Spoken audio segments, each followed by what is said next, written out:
ایک ہی قبر سے 250 کے قریب جو ہے لاشیں برآمد ہوتی ہیں اجتماعی قبروں کی، اس کا کوئی ذکر نہیں ہوتا.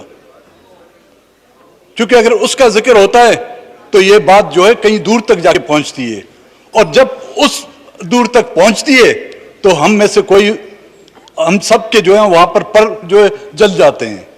ان واقعات کے پیچھے ان عناصر کا اور ان قوتوں کا ہاتھ ہے جو ایک ایک قبر میں، اجتماعی قبر میں جو ہے سینکڑوں کی تعداد میں لاشیں گراتے ہیں. سی ٹی ڈی کے جو واقعات ہیں، کوئٹے سے آپ کا ڈپٹی اسپیکر صاحب تعلق ہے، روزانہ کوئی ایک مہینہ نہیں گزرتا کہ سی ٹی ڈی کی کارروائی میں 19 لوگ ہلاک کیے جاتے ہیں، اور دوسرے دن شہ سرخی لگتی ہے کہ جی دہشت گردوں کا جو ایک اہم گروہ جو ہے مارا گیا. 19 آدمی اس طرف مارے جاتے ہیں، لیکن اس طرف ایک گاڑی کا کانچ تک نہیں ٹوٹتا. تو یہ کیسے دہشت گرد ہیں جن کے ہاتھ میں پتھر تک نہیں ہے؟ یہ کیسے دہشت گرد ہیں جن کے جب برآمدات ہوتے ہیں تو کہتے ہیں اتنا بارود برآمد کیا گیا ہے، لیکن ان دہشت گردوں کی اتنی کیپیبلٹی نہیں ہے کہ وہ بارود کا جو ہے ایک حصہ بھی پھوڑ سکیں. اتنی بندوقیں، اتنے کارتوس ان سے برآمد ہوتے ہیں، لیکن وہ جاہل دہشت گرد ایسے ہیں کہ ایک گولی چلانے کے بھی قابل نہیں ہوتے، اور ان کو جو ہے سی ٹی ڈی کا عملہ جو ہے نا within hours جو ہے سب کے سب ہلاک کر دیے جاتے ہیں. اور یہ سلسلہ آج کا نہیں ہے، کئی سالوں سے چلا آ رہا ہے، اور یہ چلتے ہوئے اب کوئٹے کے دشت کے علاقے میں باقاعدہ ان کے لیے قبرستان بنایا گیا ہے جو نامعلوم ہے. اس ملک میں سب سے سستی چیز جو ہے وہ ہے انسان کی موت. وہ بغیر مانگے آپ کو مل جاتی ہے، بغیر کہے ہوئے جو ہے، یا آپ پہ جو ہے موت خود آپ کی دہلیز پر آپ کا دروازہ جو ہے نوک کرتی ہے. وہ بھوک سے بھی آ سکتی ہے، وہ دہشت گردی سے بھی آ سکتی ہے، وہ افلاس سے بھی آ سکتی ہے، وہ حکمران کی غلط پالیسیوں کی وجہ سے بھی آ سکتی ہے. تو لوگ جائیں تو کہاں جائیں؟ روزگار نہیں دیا جا رہا ہے، قدرتی جو آپ کی روزگار ہے وہ چھینا جا رہا ہے، پھر بھی لوگوں پر الزام لگایا جا رہا ہے کہ جی آپ دہشت گرد ہیں، آپ جو ہے ہزاروں روپے لے کر آپ دہشت گردی پھیلا رہے ہیں. تو لوگ جائیں کہاں؟ لوگوں کو تو کوئی ایک راستہ تو دیا جائے. بجلی نہ ہونے کے برابر ہے. موجودہ جو سیلاب آیا ہے آپ کے کوسٹل بیلٹ، وہ گوادر جس کے سی پیک پہ بلینز آف ڈالر خرچ کیے گئے ہیں، لیکن وہاں کے گوادر کے لوگوں کو پینے کا صاف پانی اپنی جگہ پر، آج وہ گوادر کے لوگ وہ گٹر کا پانی پی رہے ہیں. اس بارش کا پانی جو ہے، وہ بارش کا پانی ان کے آنگنوں میں، ان کے گھروں میں جو ہے وہ ایک تالاب نما جو شکل اختیار کر گیا ہے. تو کہاں گئے وہ 65 ارب ڈالر جو گوادر کے لیے خرچ کیے گئے تھے؟ ان میں سے تو ہمیں نہ موجودہ حکومت نہ گزری حکومتوں نے جو ہے وہاں پر ہمیں آج دن تک یہ بتلا سکیں کہ یہ رقم گئی تو کہاں گئی. بلوچستان میں تو خرچ نہیں ہوئی. اگر خرچ ہوتی تو گوادر پر خرچ ہوتی، خرچ ہوتی تو سی پیک کے روٹ پہ خرچ ہوتی. ان میں سے تو ایک جو کہتے ہیں نا ٹکا پیسہ جو ہے نا وہ بلوچستان میں خرچ نہیں کیا گیا. جو اہم مسئلہ ہے ریکوٹیک کا، جی اس پر کافی بھی بحث ہو چکی ہے. یہ مسئلہ آج کا نہیں ہے جناب چیئرمین صاحب. 2002 میں 1993 میں ایک معاہدہ ہوا تھا بی ایچ پی کے ساتھ، ایک آسٹریلین کمپنی تھی، اس کے ساتھ حکومت بلوچستان اور حکومت پاکستان کے تعاون سے ایک معاہدہ کیا گیا تھا کہ اس میں 25% گورنمنٹ آف بلوچستان کو حصہ دیا جائے گا، بقایا 50% جو ہے ان کمپنیز کا ہوگا، اور 25% جو ہے.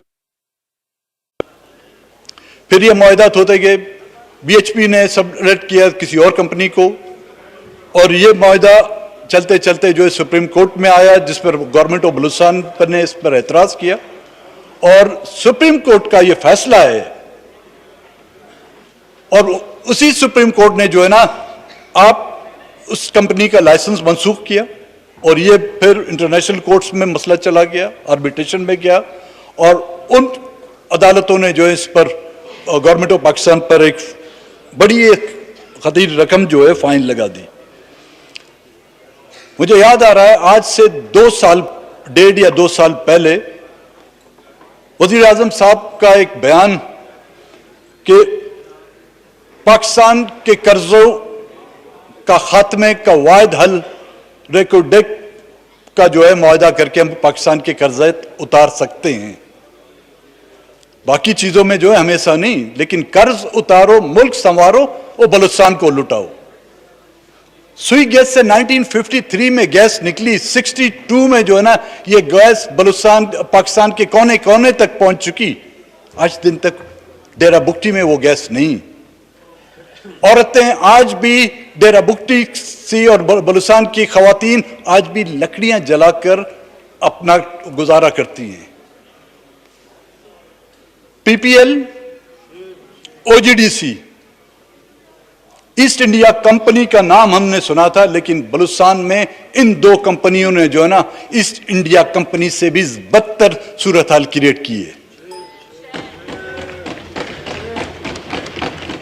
بلوچستان کے وسائل, بلوچستان کا سائل بلوچستان کے لوگوں کی ملکیت ہے, کسی P P L O G D S کی باپ کی ملکیت نہیں ہے.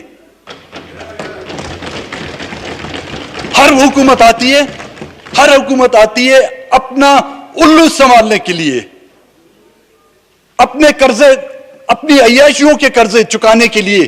بلوچستانی یتیم خانہ ان کو ملائے کہ اس کے صندوق کے نام پہ اس کے وسائل لوٹے جائیں, سوئی کے نام پہ اس کے وسائل لوٹے جائیں, سی پیک کے نام پر ہمیں لوٹا گیا, اب ریکوڈیک کے نام پر پھر ہمیں لوٹا جا رہا ہے. بلوچستان کے وسائل کو آپ لوگوں نے بالکل جمعہ بازار کی طرح ایک جمعہ بازار لگایا ہوا ہے کہ ہر کوئی آ کر یہاں پر جو ہے اونے پونے دان جو ہے بلوچستان کے وسائل کو لے کے جائے. نہیں, آج جو بلوچستان میں انسرجنسی قائم ہے یہ اسی ناانصافی کی وجوہات ہیں جو پورا پاکستان بھگت رہا ہے. تو خدا کے واسطے ایسے کوئی معاہدات نہ کریں, اور نہ ہی بلوچستان کے لوگ ایسے کسی معاہدہ کا حصہ ہوں گے جب تک کہ بلوچستان کے لوگوں کو اس وسائل کا اصل مالک نہیں سمجھا جاتا. ہم بلوچستان کے لوگ, چاہے کسی بھی پارٹی سے ہمارا تعلق ہو, ہم سمجھتے ہیں کہ سب سے پہلا حق اس کے بلوچستان کے لوگوں کا ہے. سندھ سے جو اربوں ڈالرز کی جو ہے سونے, تانبے اور چاندی کے ذخائر لوٹے گئے, آج دن تک آپ کے پاس حساب ہے کہ کتنا یہاں سے تانبا نکلا, کتنا یہاں سے سونا نکلا, کتنا یہاں سے چاندی نکلا؟ نہیں, کیونکہ مال مفت دل بے رحم, مال غنیمت. کیونکہ جب کہیں کوئی ریاست, کوئی ملک کسی دوسری ریاست اور ملک پر قابض ہوتی ہے تو وہاں کے وسائل کو, وہاں کے مال کو جو ہے نا مال غنیمت سمجھتی ہے. تو اگر آپ سمجھتے ہیں کہ آپ لوگوں نے بلوچستان پر قبضہ نہیں کیا, لیکن آپ حکمرانوں کے اعمال اس بات کی دلائل دیتے ہیں, اس بات کی گواہی دیتے ہیں کہ آپ نے بلوچستان کے وسائل کو مال غنیمت سمجھ کر 1947 سے لے کر آج دن تک لوٹتے رہے ہیں اور لوٹ رہے ہیں. لیکن جب تک کہ بلوچستان کے لوگوں میں اپنے احساسات ہیں, کسی کو جو ہے لڑ نہیں سکتے ہم. آپ لوگ طاقتور ہیں, آپ لوگوں کے پاس ایٹم بم بھی ہیں جس کا استعمال آپ لوگوں نے تجربات کے تحت بھی بلوچستان میں کیا. آپ لوگوں کے پاس ماشاءاللہ ایک اچھی خاصی فوج ہے جس نے ایک بار نہیں کئی بار ہم پر یلغار کیے.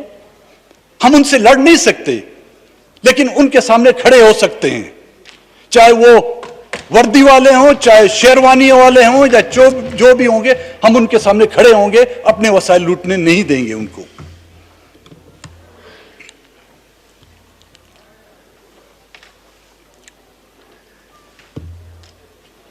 ایک بات کی میں وضاحت چاہوں گا چیئرمین صاحب, پاکستان کے آئین میں جو ہم دیکھتے آ رہے ہیں, آج بھی آئین کی کاپی ہم سب کے سامنے رکھی ہوں گی. پاکستان کے 4 صوبے ہیں نا, پنجاب, سندھ, خیبر پختونخوا اور بلوچستان. 5واں تھا, اس کا تو ہم نے خود جو ہے اس کو اپنے سے دھکا دے کے الگ کر دیا. یہ 4 صوبے تھے. یہ سدرن بلوچستان یہ کس صوبے کا نام ہے جو وزیر اعظم بھی کہتے پھرتے ہیں, کیبنٹ منسٹر بھی کہتے پھرتے ہیں؟ یہ اگر صوبہ ہے تو مجھے اس آئین کی وہ شک بتا دیں. اگر نہیں ہے تو کیا جو لوگ سدرن بلوچستان کا نام لے کر بلوچستان کو تقسیم کرنا چاہتے ہیں یہ آرٹیکل 6 کے زمرے میں آتے ہی نہیں آتے؟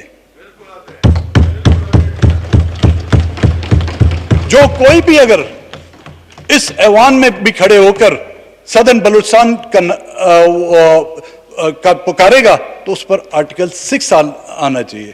جنوبی پنجاب تو بنانے سے آپ رہے, اب جو ہے آپ شمالی بلوچستان بنا رہے ہیں. ہاں یہ بھی مال غنیمت ہے کیا بھائی؟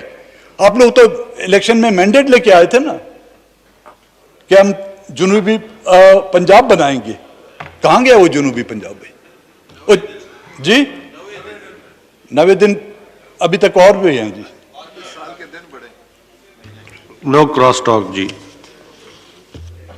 اب جنوبی پنجاب بنانے سے تو آپ رہے, لیکن یہ سدرن شمالی بلوچستان بنانا مجھے حیرانگی, یہ کس کتاب میں اور کس آئین کے تحت یہ بات کی جی رہی؟ میرا یہ مطالبہ ہوگا اور اس پر باقاعدہ بحث کی جائے اس ایوان میں.